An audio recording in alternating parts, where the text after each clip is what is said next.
What's up, everybody? It's waba, and I wanted to talk about a couple items that I am extremely excited about in the upcoming patch for Path of Exile Incursion. And yeah, I just want to get into it because, obviously I want to kind of share my thoughts on them, and also I want to, hear what you guys think about the items, and also, what items or anything really that you're excited about with 3.3, be it the corruption update, be it the temple itself, or specific items.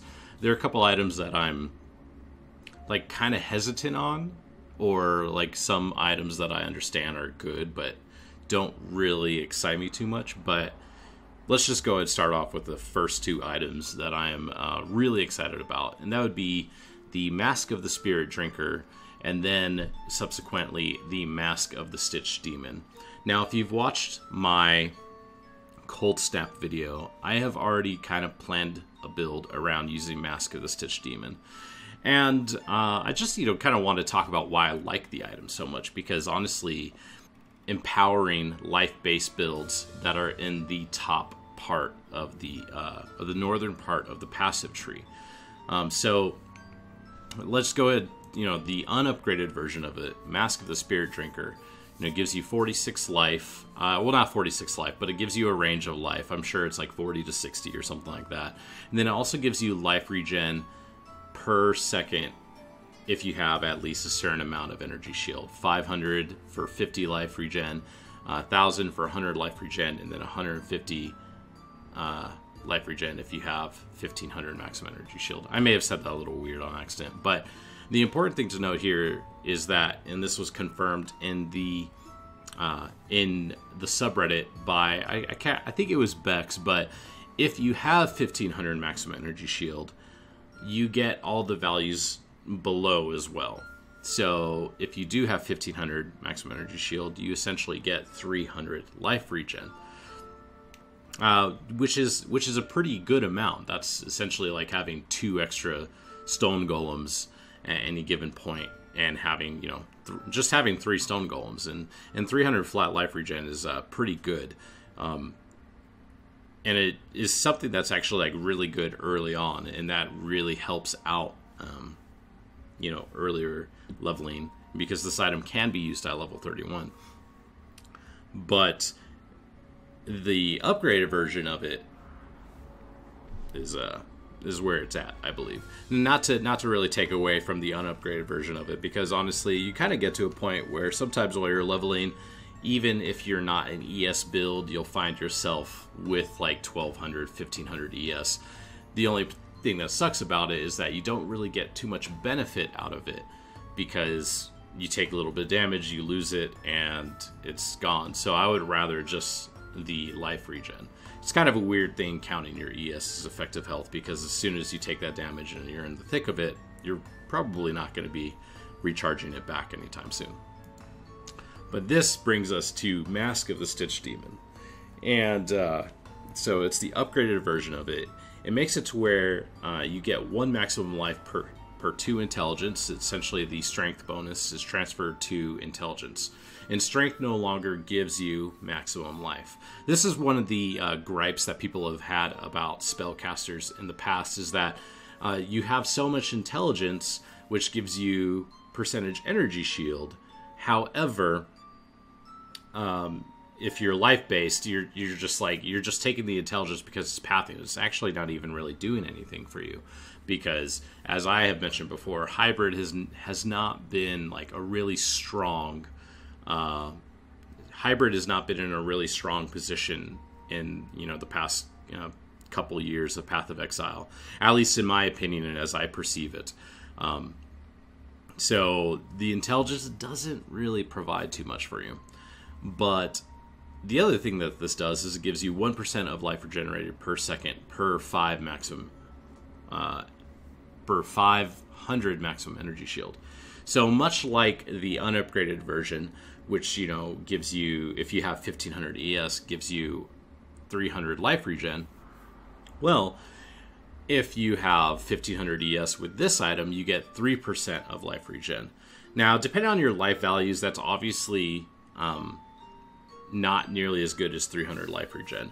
But the point here is that it scales. And if you're getting life for intelligence, if you are getting energy shield percentage for intelligence, and you get some pieces of gear with some ES on it, you know, like a hybrid ES piece, you're now all of a sudden like fully reaping the benefits of the energy shield.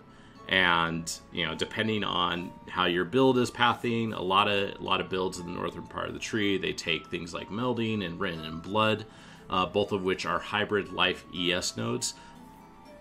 All of a sudden, you're getting some real value out of that energy shield that is kind of like a pseudo form of life.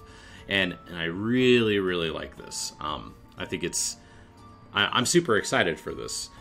Just because you could get it to give you a lot of life regen.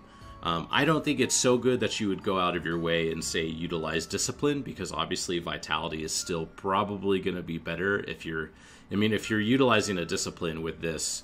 You should probably just consider using vitality. But either way, this item is I already have a build planned around it. Well, not planned around it, but it supplements the build, and I could definitely see it being a really powerful go-to item for a lot of other players.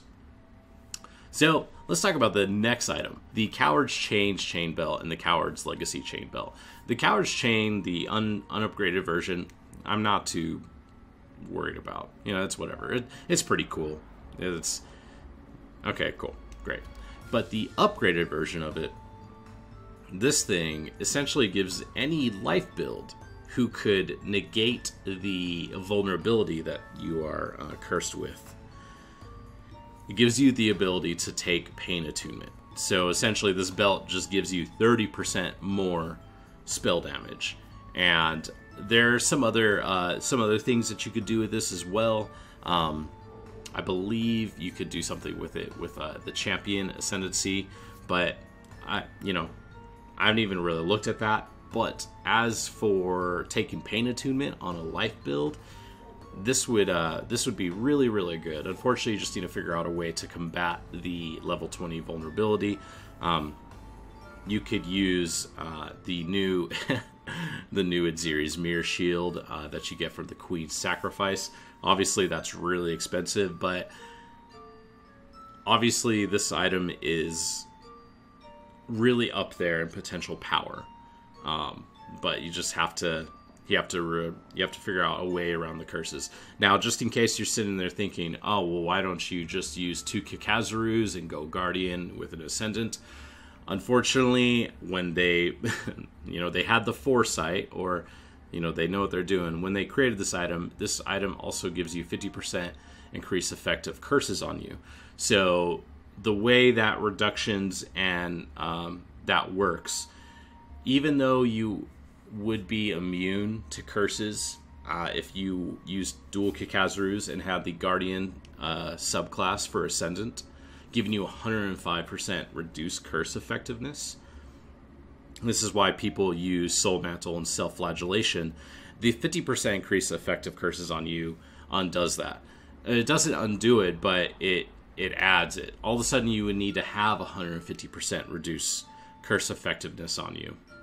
So any way you could get curse effectiveness or reduce curse effectiveness makes this more viable. Now, there might be some ways you could get 150% curse effectiveness, reduce curse effectiveness, that I am unaware of at the moment. But as of right now, the best way that I see this being used is with Adziri's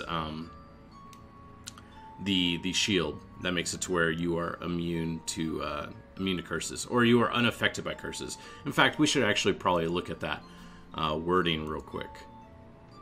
All right. So the way that Adziri's Reflection is worded, it says curse unaffected by curses. So I believe that if you were to use this item and you were a life-based build, you would indeed be considered low life.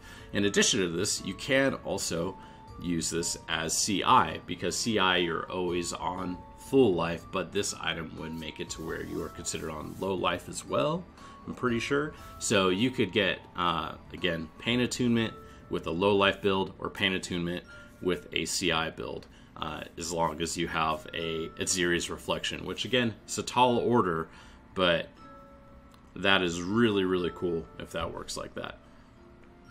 So other than that, there are a couple other items. You know, Tempered Flesh, I think, deserves a mention here, but I think, unfortunately, you know, the thing about unique jewels is, like, GGG does a really good job of keeping them balanced with rare jewels, which obviously they should. But I wish unique jewels were a little bit better. I know I've said this in the past because, you know, like I said recently in a video where I was talking about Might of the Meek, it's really not too much better than a